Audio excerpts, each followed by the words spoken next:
Livro de Atos, capítulo 6, verso 1 ao verso 7. Aqui eu estarei apresentando os princípios da organização da igreja. Depois eu estarei tratando sobre como os homens se tornam oficiais da igreja. Depois estarei apresentando o que a Constituição da nossa igreja, a Igreja Presbiteriana do Brasil, fala a respeito disso. E por fim, como a igreja deve tratar este assunto. Mas antes, leiamos o texto de Atos, capítulo 6, verso 1 ao verso 7, que diz o seguinte: Ora, naqueles dias, multiplicando-se o número dos discípulos, houve murmuração dos helenistas contra os hebreus, porque as viúvas deles estavam sendo esquecidas na distribuição diária. Então, os 12 convocaram a comunidade dos discípulos e disseram: Não é razoável que nós abandonemos a palavra de Deus para servir às mesas. Mas, irmãos, escolhei dentre vós 7 homens de boa reputação, cheios do Espírito e de sabedoria, os quais encarregaremos deste serviço. E quanto a nós, nos consagraremos à oração e ao ministério da palavra. O parecer agradou a toda a comunidade e elegeram Estevão, homem cheio de fé e do Espírito Santo, Filipe, Prócoro, Nicanor, Timão, Pármenas e Nicolau, prosélito de Antioquia. E apresentaram-nos perante os apóstolos, e estes, orando, lhes impuseram as mãos. Crescia a palavra de Deus, e em Jerusalém se multiplicava o número de discípulos. Também muitíssimos sacerdotes obedeciam à fé. Oremos mais uma vez. Querido Deus, nós pedimos a Ti, neste momento, o entendimento da Sua palavra. Entendimento este que não é possível aprender através da nossa capacidade humana, mas somente o Teu Espírito pode abrir os nossos olhos para não somente entender a Sua palavra, mas também ser tocado por ela, transformado por ela, impulsionado por ela, guiado por ela. E é nesse intuito que nós então suplicamos que o Senhor nesse momento nos abençoe assim, em nome de Jesus. Amém. Irmãos, antes de Jesus subir aos céus, Ele se encontrou com seus discípulos e lhes deu algumas instruções. Eles deveriam, por exemplo, descer a Jerusalém, ir até a cidade de Jerusalém, e ali então aguardassem o cumprimento da promessa do Pai. No verso 8 do capítulo 1 de Atos, Jesus diz que eles receberiam poder, e este poder dado pelo Espírito Santo faria deles testemunhas eficazes, tanto em Jerusalém como na Judéia, Samaria e até aos confins da terra. Os discípulos então obedeceram, foram a Jerusalém, e eles perseveravam em oração. Diz o texto no capítulo 1 de Atos, você pode voltar o texto, por favor, no verso 13, que eles se reuniram no cenáculo, os 11 discípulos estavam ali. Mas o verso 14 diz que havia naquela ocasião também mulheres, como Maria, as mulheres, Maria, mãe de Jesus, e também os irmãos de Jesus. E o verso seguinte, o verso 15, diz que numa certa ocasião, naqueles dias, Pedro se levantou entre os irmãos, e aqueles irmãos, era a reunião de cerca de 120 pessoas. Então houve a eleição de Matias como o sucessor de Judas Iscariotes para compor os 12 apóstolos naquele período. Então, segundo a informação do texto que nós temos, nós aqui nessa ocasião tínhamos em torno de 120 discípulos reunidos em oração. No capítulo 2, veja o que acontece, verso 1 ao verso 4. A promessa se cumpre e o Espírito Santo enche todos aqueles discípulos que estavam ali reunidos. e a manifestação da presença do Espírito Santo entre aqueles crentes causou um certo ceticismo entre os judeus, e eles questionaram a experiência que aqueles discípulos estavam tendo. Nesse momento, Pedro se levantou e fez um discurso defendendo que aquilo que estava acontecendo naquele momento era nada mais e nada menos que o cumprimento de uma promessa, de uma profecia que se encontrava em Joel. Aqueles que ouviram o testemunho de Pedro e creram em Jesus, eles se arrependeram. E como diz o verso 41 do capítulo 2, eles foram batizados, e houve naquele momento um acréscimo de quase 3.000 pessoas. Se antes a igreja era composta ou representada por 120 discípulos, nesse momento, depois de ouvida a palavra de Deus, houve um acréscimo de quase 3.000 pessoas. E com a continuidade da pregação da palavra de Deus, do testemunho dos apóstolos, esse número da igreja continuou crescendo. O capítulo 4, verso 4, diz que depois que ouviram a palavra, aquele número de crentes subiu para o número de 5.000 pessoas. Você percebe? A igreja continua crescendo, ela não para de crescer. E esse número continua crescendo. Olha o que diz o capítulo 5, verso 14. E crescia mais e mais a multidão de crentes, tanto homens como mulheres, agregados ao Senhor. Aí nós chegamos no nosso texto, capítulo 6, verso 1. Ora, naqueles dias, multiplicando-se o número de discípulos. Verso 7. Crescia a palavra de Deus, e em Jerusalém se multiplicava o número de discípulos, também muitíssimos sacerdotes obedeciam à fé. Agora o capítulo 9, verso 31. A igreja, na verdade, tinha paz tanto em Judeia, Galileia e Samaria, edificando-se e caminhando no temor do Senhor e no conforto do Espírito Santo, crescia em número. A igreja da Nova Aliança, sob a ação do Espírito Santo, crescia expressivamente naqueles dias. E estudos exaustivos indicam que naqueles dias na cidade de Jerusalém, viviam em torno de 20 a 35 mil pessoas. E essa informação nos ajuda a entender a representação da igreja e como a igreja naqueles dias estava crescendo rapidamente. Esse texto do capítulo 6, verso 1 ao verso 7, nos indica uma nova fase no desenvolvimento da igreja do Novo Testamento. Até ali, os apóstolos, eles tinham a responsabilidade de dar testemunho acerca de Jesus, ensinar a doutrina, combater as especulações e falsos testemunhos a respeito de Jesus, corrigindo aquelas informações, aqueles eventos que estavam acontecendo na cidade de Jerusalém. Mas também eles tinham que receber as doações e distribuí-las com justiça para socorrerem as necessidades dos pobres. Devido ao rápido crescimento da igreja, os apóstolos começaram a ser pressionados pelas demandas sociais do povo. É o que diz o verso 1 do capítulo 6. Houve murmuração dos helenistas. Eles estavam até ali suprindo muito bem a necessidade da igreja, mas com o crescimento, a pressão sobre eles aumentou e começou a ter murmuração entre os crentes, os helenistas, contra os hebreus, porque as viúvas deles estavam sendo esquecidas. E este é um problema que nós vivemos quando a igreja cresce e não tem estrutura suficiente para suportar o seu crescimento. Algumas realidades, algumas atividades, algumas ações que são essenciais, que são fundamentais para a igreja, começam a ser comprometidas.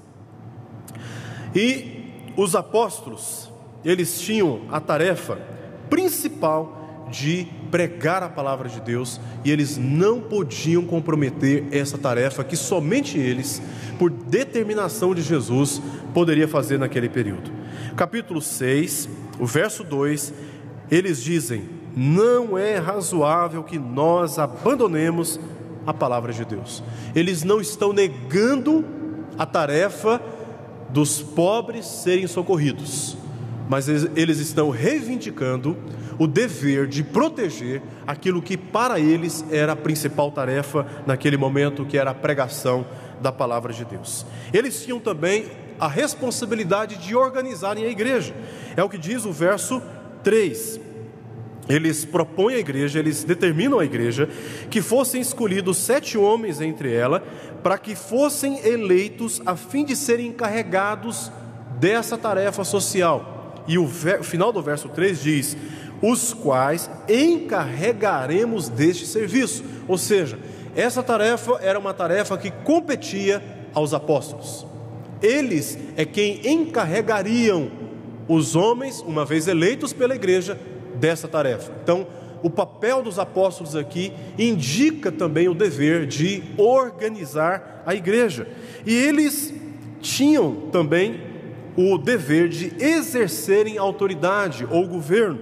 É o que diz o verso 6. Uma vez que aqueles homens foram escolhidos, uma vez que aqueles homens foram eleitos, o verso 6 nos diz que eles foram apresentados aos apóstolos, e estes, orando, lhes impuseram as mãos.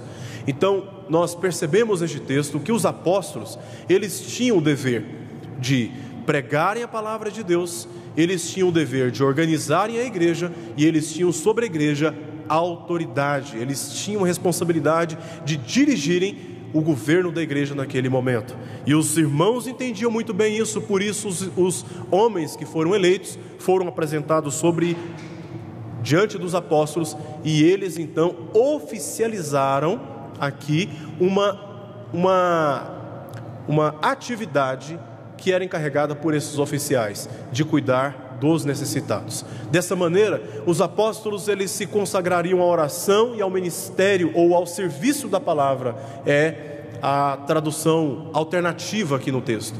Enquanto isso, os diáconos, que a palavra grega é diáconos, não está presente no texto como um título ou como um ofício. A palavra aqui é um servo, é um serviçal, alguém que voluntariamente se apresenta para cuidar de algumas atividades. É um servo. Eles então ficariam encarregados dessa tarefa, e dessa maneira estaria sendo liquidada, silenciada qualquer murmuração, porque a igreja naquele momento estava vivendo uma nova estrutura. Então, esses diáconos, uma vez eleitos pela igreja, eles seriam encarregados, como diz a palavra aqui no verso 2, de servir as mesas. Esta expressão, servir as mesas, era uma referência à ordem da igreja, porque o que nós lemos no verso 1 é que algumas mulheres viúvas dos helenistas estavam sendo esquecidas da distribuição diária. E no verso 3, eles são encarregados pelos apóstolos para essa tarefa. Então, o que os apóstolos estão encarregando os diáconos aqui é uma tarefa de organização da igreja. Enquanto eles pregavam a palavra, os diáconos, então, dedicados a essa tarefa, cuidariam da organização para que ninguém ficasse sem assistência. Também é uma referência à assistência aos necessitados. O texto deixa claro que a intenção dos apóstolos era de encarregar aqueles homens para cuidar dos necessitados, das necessitadas, das viúvas, dos pobres. Então, esta é a tarefa essencial dos apóstolos no texto e dos diáconos também no mesmo texto.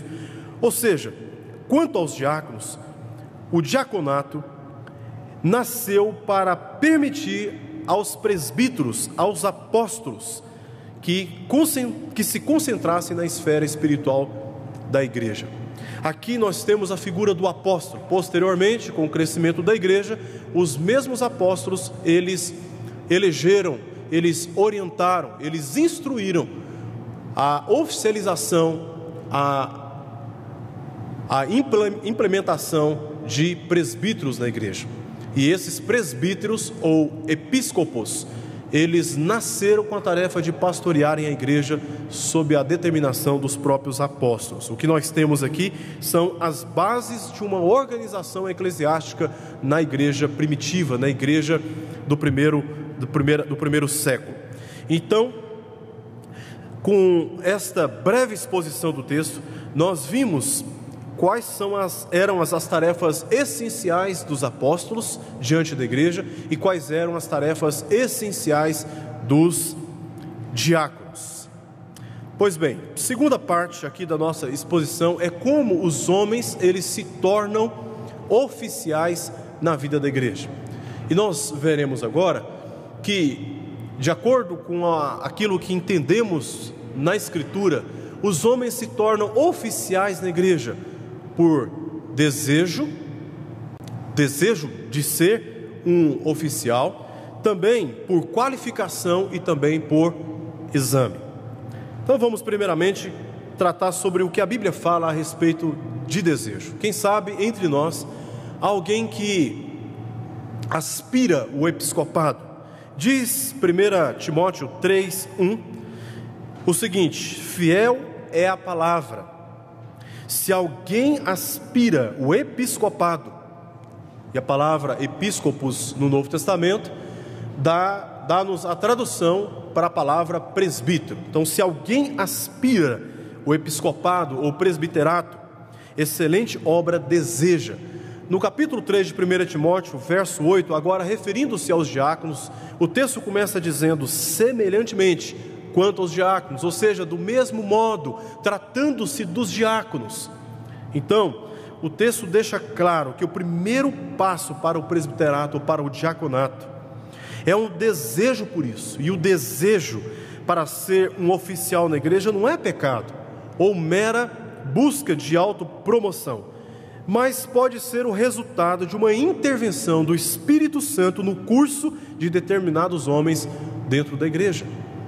Então, se você deseja o oficialato na igreja, se você deseja realmente se tornar um presbítero na igreja, um diácono na igreja, em primeiro momento, nós como igreja não podemos precipitadamente interpretar esse desejo como sendo um desejo pecaminoso. De fato, pode ser o Espírito que está movendo o seu coração. E é assim que os missionários são levantados dentro da igreja. É assim que começou a história de Ashton Green Simonton, que veio ao Brasil determinado pela Igreja Presbiteriana dos Estados Unidos. Ele ouviu o sermão e, ao ouvir o sermão, o Espírito Santo aqueceu o seu coração para vir ao Brasil. Começou com um desejo, um anseio, uma vontade de tornar aquele desejo realidade. O texto de Atos, capítulo 20, 28, Paulo, quando estava se preparando para sair de Éfeso em direção a Jerusalém, onde ele seria certamente preso, e os presbíteros, prevendo isso, alertaram ele. Paulo se despede dizendo a eles: atendei por vós e por todo o rebanho sobre o qual o Espírito Santo vos constituiu bispos, para pastoreardes a igreja de Deus, a qual ele comprou com seu próprio sangue. Em última análise, o homem se torna um presbítero ou diácono porque o Espírito de Deus criou dentro dele um grande amor pelas pessoas, a ponto de sentir uma compulsão para pastorear e servir o povo do Senhor. Sem este profundo desejo vindo do Espírito Santo ao seu coração, nenhum homem pode ou deve ser um oficial da igreja. Imagina no nosso meio homens sendo eleitos para a importante tarefa do pastoreio da igreja e para o serviço social da igreja, sem desejo, sem prazer, sem alegria nessa tarefa. Então nós não podemos permitir que nenhum homem sem esse desejo, sem essa vontade impulsionada pelo Espírito Santo, seja eleito para algum cargo oficial em nossa igreja. O segundo aspecto sobre o qual o homem se torna um oficial na igreja: primeiro, desejo; segundo, qualificação. O Novo Testamento é perfeitamente claro e positivamente enfático ao dizer que somente homens biblicamente qualificados podem ser indicados ao oficialato. Além do desejo, a Bíblia exige que os candidatos sejam encontrados por qualificações objetivas. Tais qualificações exigidas pela Bíblia dos candidatos protegem a igreja local de homens impulsionados pela autopromoção, porque o caminho para o oficialato da igreja não passa apenas e não é dirigido apenas pelo desejo. Existem critérios que precisam ser observados, e se esses critérios não forem observados, nós permitiremos que homens guiados por desejos maus, pecaminosos, assumam cargos oficiais na igreja, levados, induzidos, impulsionados pela autopromoção, desejo de se promover no meio dos irmãos, de aparecer, de se tornar notado, a fim de alimentar desejos e vontades que são pecaminosas. Homens também guiados por posições de influência e egoísmo, uma vez que o cargo de presbítero, a função do presbítero, bem como do diácono, só pode ser exercidas por homens abnegados, dispostos a abrir mão de uma rotina, de uma agenda e até mesmo de determinadas oportunidades na vida para socorrer a igreja do Senhor quanto ao ensino da palavra e à assistência. Então, homens gananciosos, homens egoístas, esses homens, se não forem confrontados pelos critérios estabelecidos pela palavra de Deus, se nós como igreja, que elegemos os homens que são guiados por desejos até então bons, talvez até ruins, se nós não submetermos estes homens às exigências das Sagradas Escrituras, nós poderemos permitir que eles assumam cargos guiados por esses desejos. E esses critérios bíblicos são estabelecidos para proteger a igreja de homens maus. Um homem desqualificado biblicamente, ocupando uma posição de liderança, inevitavelmente trará prejuízos à igreja. E Deus, em sua graça, fornece claras e amplas instruções em sua palavra quanto aos aspectos morais e espirituais daqueles que podem ser indicados ao oficialato. E eu trouxe aqui uma lista grande, a lista é grande, destas recomendações das Escrituras que nós precisamos observar no momento da nossa indicação e posteriormente eleição. Indicação e eleição. Então eu separei, organizei em 4 áreas em que estas qualificações precisam ser observadas. Primeiro, qualificações quanto a Deus. Os homens, tanto presbíteros, futuros presbíteros e diáconos, quanto a Deus, devem ser apegados à palavra fiel. 1 Timóteo 3,9, Tito 1,9. Precisam ser justos e piedosos. Tito 1,8. Aptos para ensinar. 1 Timóteo 3,2, 5,17, Tito 1,9. Ele precisa ser apto para ensinar.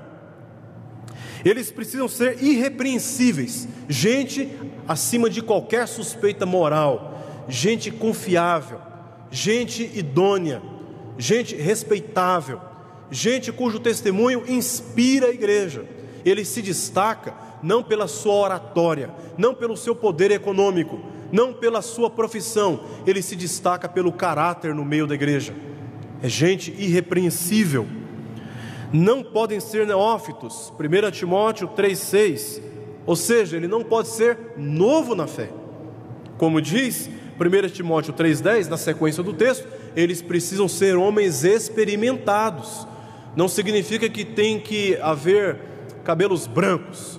Eles precisam ser pessoas experientes, que viveram a fé e amadureceram o suficiente na fé, a ponto de serem capazes de abençoarem, de ajudarem, de auxiliarem outros no caminho do Senhor.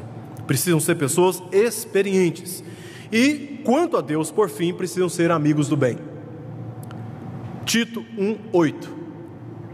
Então, está acontecendo maldades no meio da igreja. Está acontecendo confusões na vida da igreja.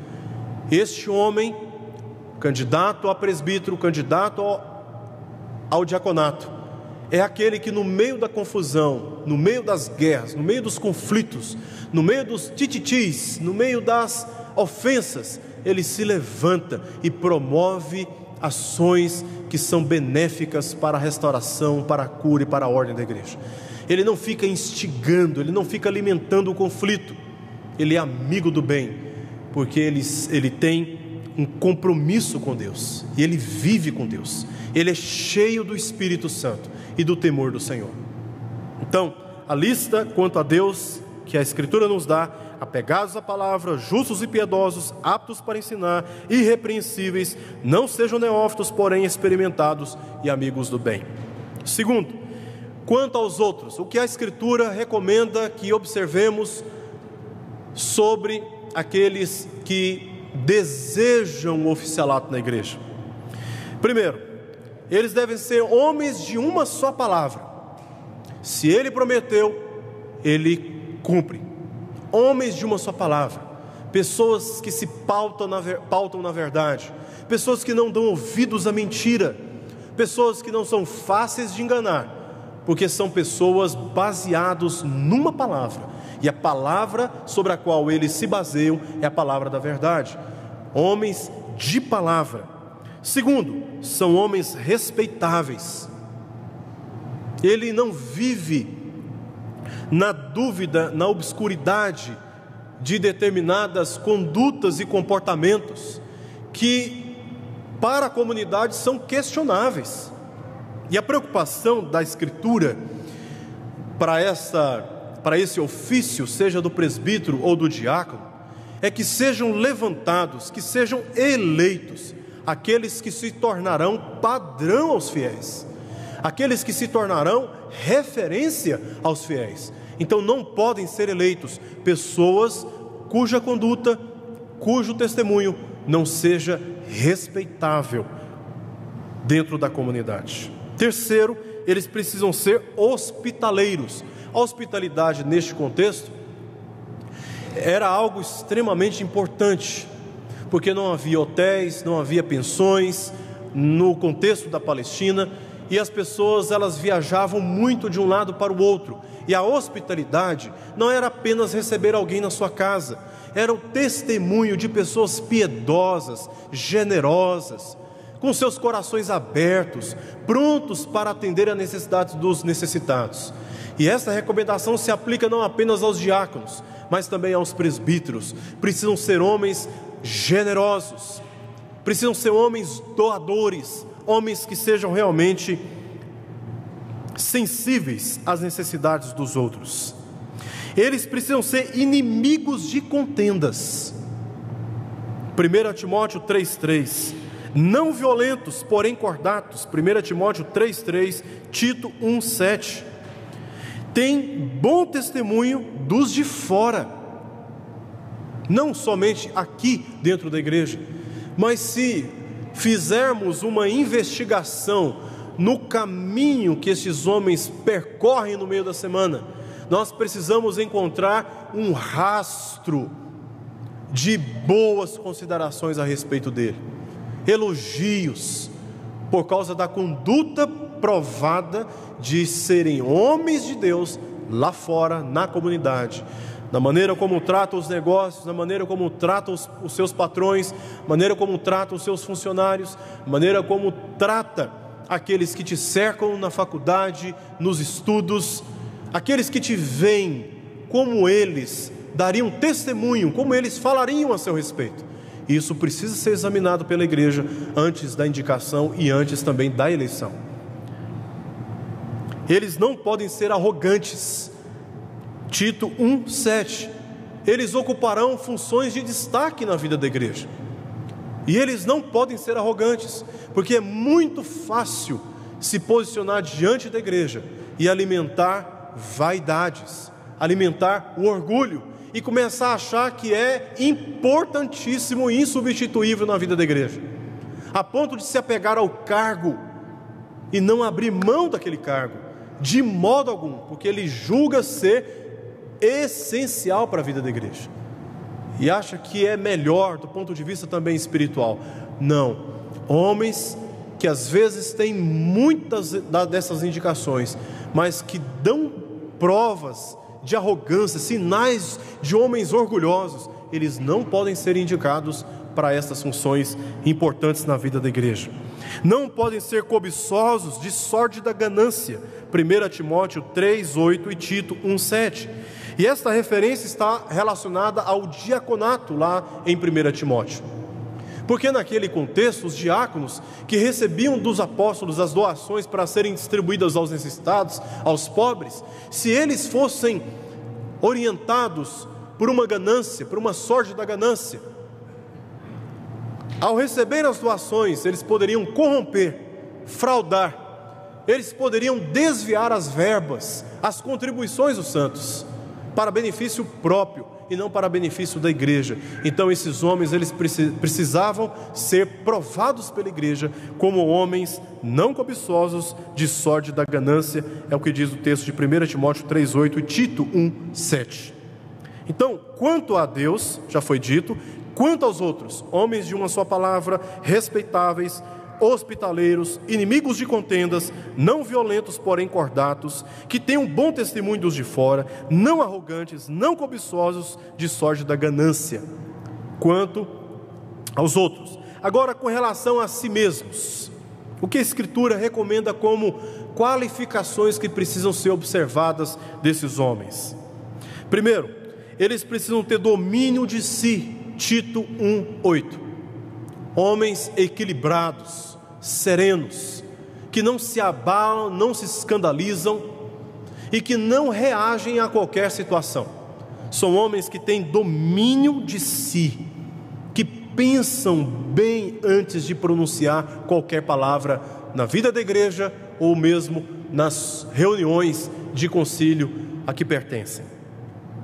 Segundo, devem ser homens temperantes, 1 Timóteo 3:2 e 8. Homens não avarentos, 1 Timóteo 3:3.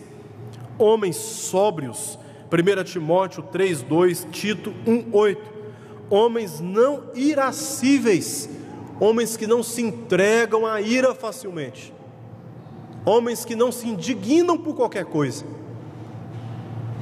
porque são homens maduros na fé e sabem como lidar com determinadas situações sem perder o controle por causa da ira. Não dados ao vinho, 1 Timóteo 3:3 e 8, Tito 1:7. Homens que não têm um testemunho de serem alcoólatras, mesmo que nos bastidores diante da esposa e dos filhos. Homens não dados ao vinho.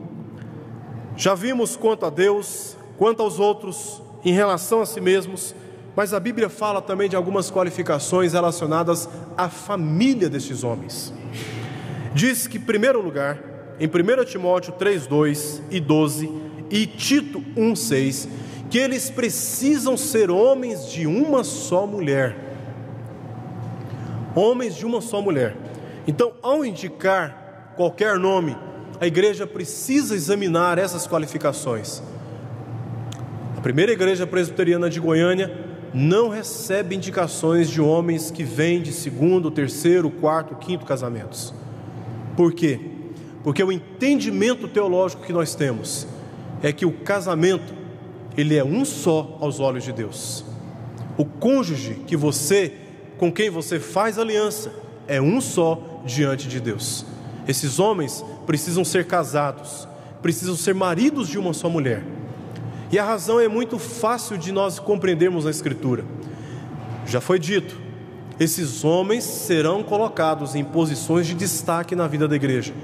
E eles precisam ser colocados como referencial do propósito divino para a vida da igreja. Eles não podem ser apresentados para a igreja como modelos de uma constituição conjugal que, biblicamente, é conflitante. Segundo, eles devem ser homens que governem bem a própria casa.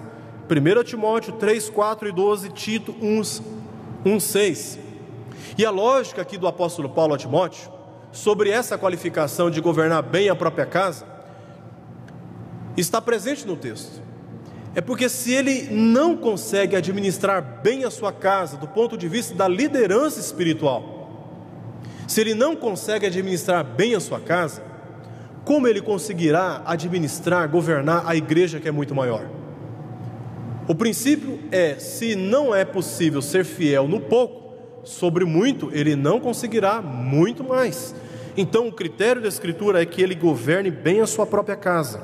E por fim, que tenham filhos obedientes. 1 Timóteo 3, 4 a 5 e 12 e Tito 1, 6. Os filhos destes homens precisam ter o testemunho diante da igreja de serem filhos obedientes aos seus pais. A Escritura, quando você pega todas as qualificações relacionadas a Deus, aos outros, a si mesmos e à família, quando você coloca isso tudo diante dos seus olhos, é possível que você chegue à conclusão de que não existem esses homens entre nós. Que não existem esses homens entre nós. Mas existe, quando o Espírito Santo genuinamente levanta esses homens, quando o Espírito Santo impulsiona esses homens diante de nós. E olhando para os critérios bíblicos, nós vamos perceber que eles podem não ser finais, mas eles podem ser tratados como princípios. Homens que têm estes sinais, homens que têm estes princípios, homens que estão crescendo neste caminho, podem ser homens indicados pela igreja. O que nós não podemos negociar de maneira alguma são os princípios, porque quando você olha homem de uma só palavra, esse princípio ele não é absoluto, porque nós pecamos. Nós falamos uma coisa aqui diante dos outros, numa reunião, na frente das pessoas, mas depois nos bastidores nós falamos o contrário, porque não queremos nos comprometer com ninguém. Vira e mexe, nós somos flagrados com esse tipo de comportamento. Mas o que nós precisamos observar, se este homem é um homem que teme ao Senhor, que se arrepende do mal que comete e que está disposto a reparar o erro que ele cometeu. São princípios, e eles não são critérios finais e absolutos que precisam ser observados nos outros, porque nós não temos essas qualificações absolutamente cumpridas na vida de ninguém. Mas eles servem como orientações quanto a princípio de conduta no meio da igreja.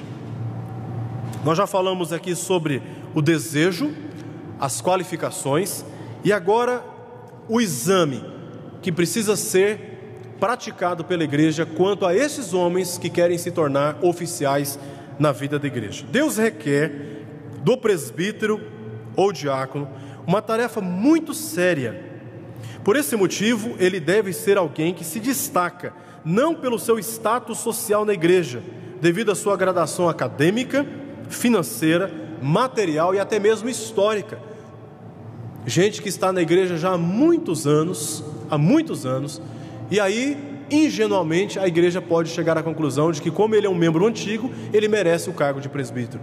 Esse não é o exame correto orientado pela Escritura para este propósito.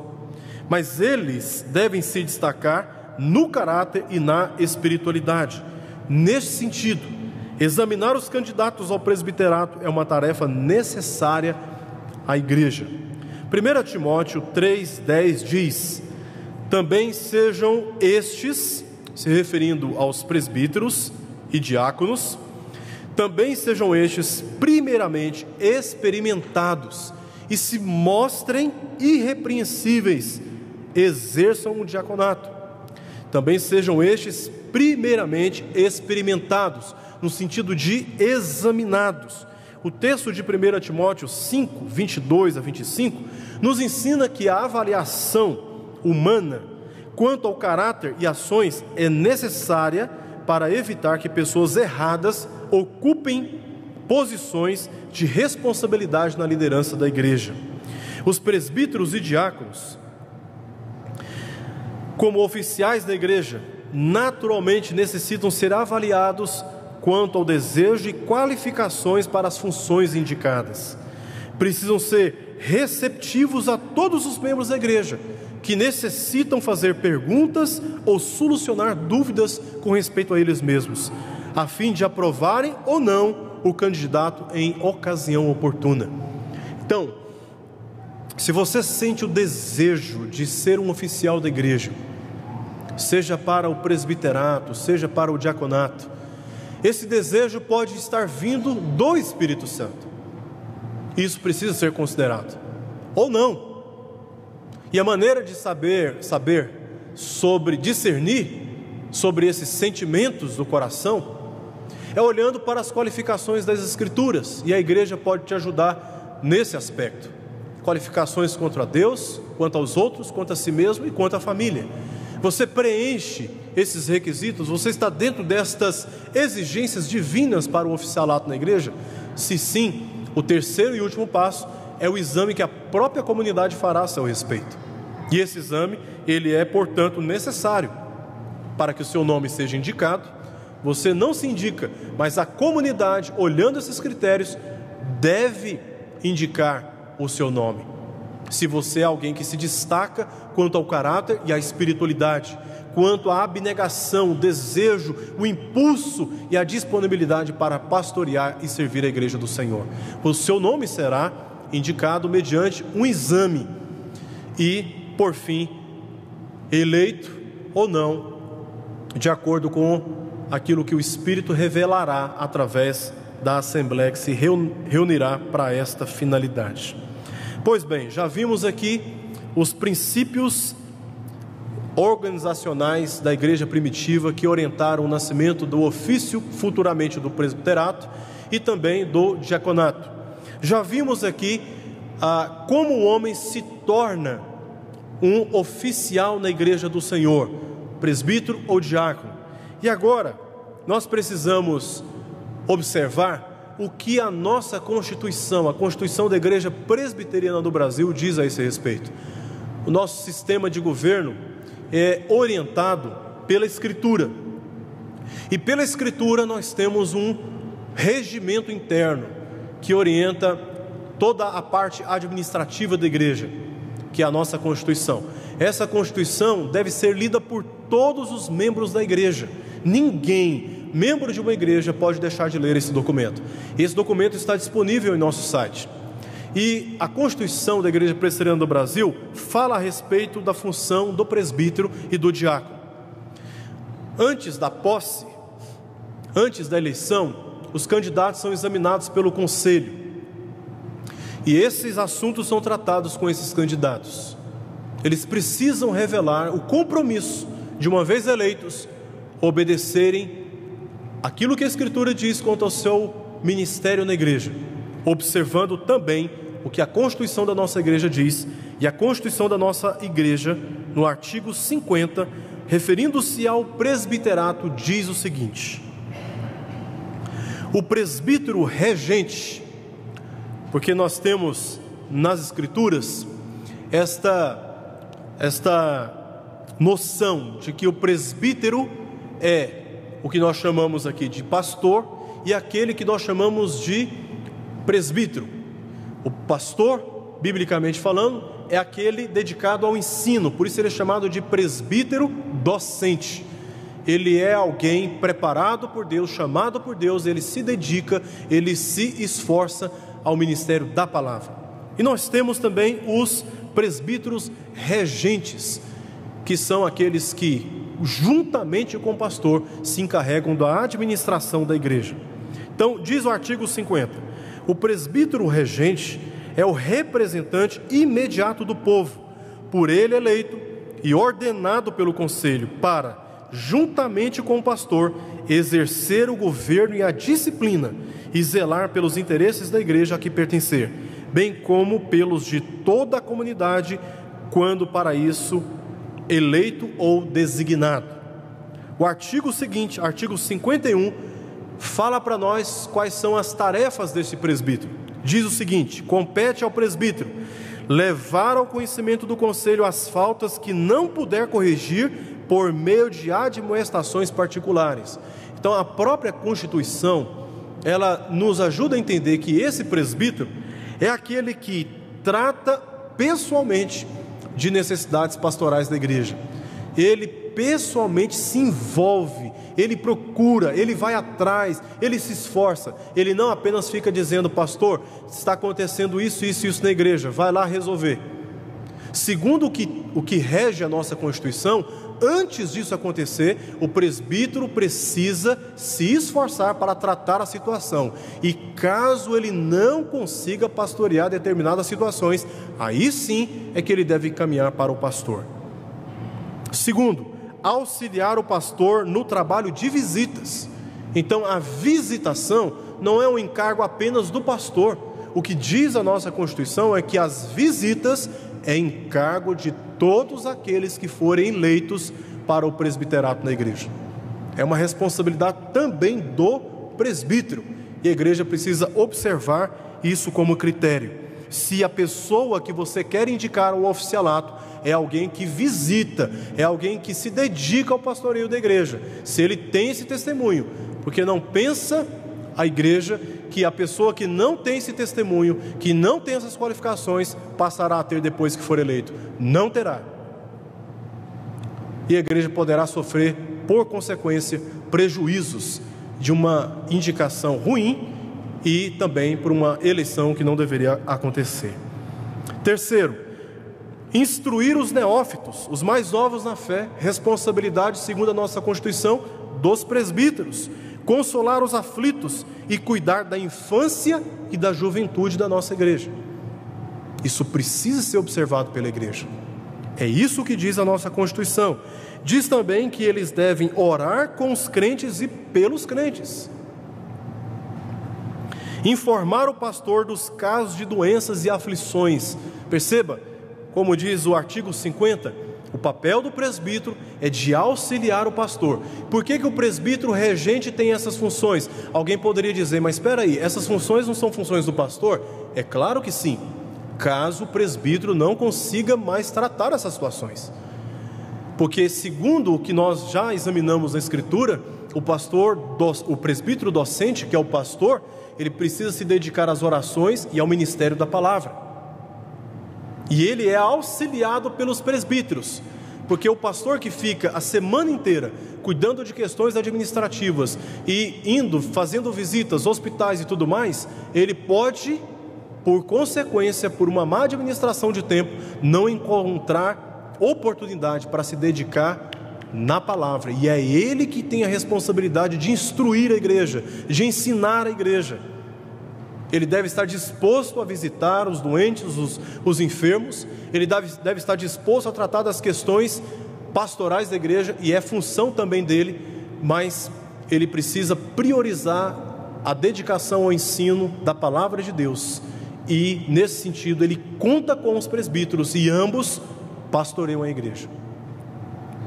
A nossa Constituição, no artigo 51, também diz que é responsabilidade do presbítero distribuir os elementos da Santa Ceia, tomar parte na ordenação de ministros e oficiais e representar o conselho no presbitério, no sínodo e no Supremo Concílio.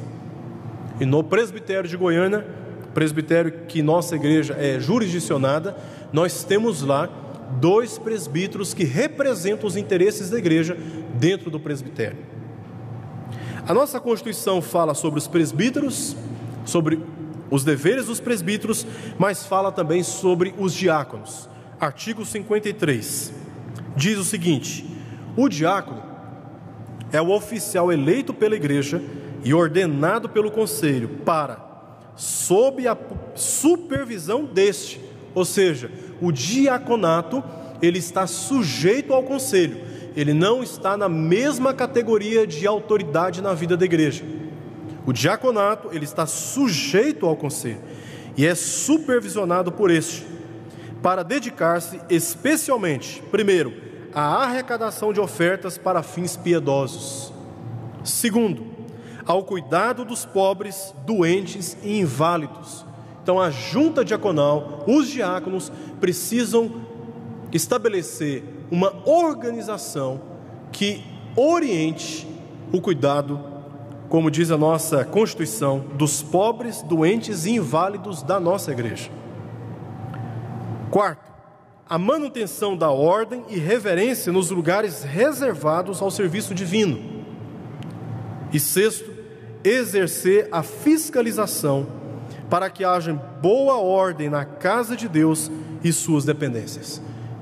Então a parte administrativa, patrimonial da igreja é também um encargo dos nossos diáconos. E eu gostaria de encerrar esta instrução à igreja nesta manhã, agora fazendo algumas aplicações.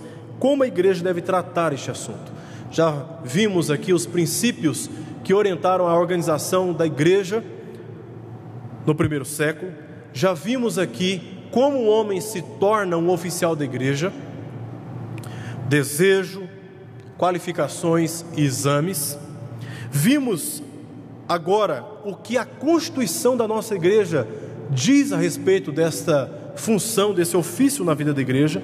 E eu gostaria de encerrar dando algumas orientações práticas para a igreja sobre como tratar este assunto. 4 orientações. Primeiro, entender que a autoridade do presbítero é uma autoridade espiritual e não eclesiástica, como fundamental para a existência ou continuidade da igreja. Isso é uma questão fundamental para nós. A autoridade dele é uma autoridade espiritual, muito mais do que qualquer autoridade que possa ser traduzida como autoridade eclesial. Não se trata, o cargo, ele só existe por causa da função e das qualificações destes que ocupam o cargo. Então a autoridade não está no cargo, a autoridade está na vida. O que deve ser observado não é apenas o cargo, porque tem muita gente que ocupa o cargo e não tem autoridade. Tem muita gente que ocupa o cargo, ocupa a posição de liderança, mas não são pessoas cujo testemunho e caráter inspiram os outros. Infelizmente, o que deve ser observado é a autoridade na vida da pessoa, é o caráter da pessoa, é o testemunho da pessoa. E é justamente aí que nós encontramos a autoridade de Deus sobre a vida do oficial. Segundo, como a igreja deve tratar esse assunto? Conferir quais são as responsabilidades do presbítero e do diácono. A Bíblia nos fala muito sobre isso. Os presbíteros ocupam um cargos que são administrativos, pastorais, educacionais, oficiativos e representativos. Os diáconos, socorrer os pobres da igreja local, manter a ordem das atividades da igreja e gerir, administrar doações e recursos financeiros para esse fim. Terceiro, deve realizar um exame cuidadoso para verificar se a vida do candidato confere com as qualificações exigidas por Deus pela Bíblia. Essas qualificações precisam ser observadas no momento em que você vai indicar e no momento em que você vai eleger na ocasião da assembleia. E em último lugar, a igreja precisa indicar aqueles nomes que, uma vez eleitos em assembleia, seguramente serão responsáveis em suas funções, com base nas qualificações bíblicas e no testemunho diante da comunidade.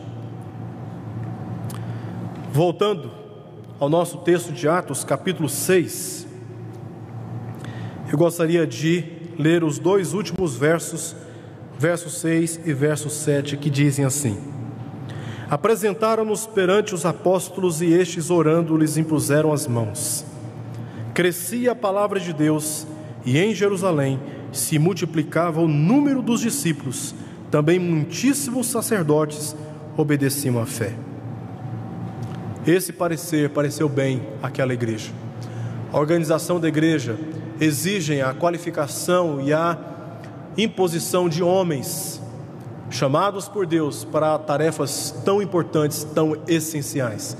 Se a igreja for uma igreja bem organizada, na qual cada oficial cumpre a sua tarefa, a sua responsabilidade, de acordo com as orientações teológicas que nós temos nas Sagradas Escrituras, a igreja será beneficiada, a igreja será abençoada, a igreja crescerá para testemunho daquilo que o Espírito Santo estará fazendo no meio dela.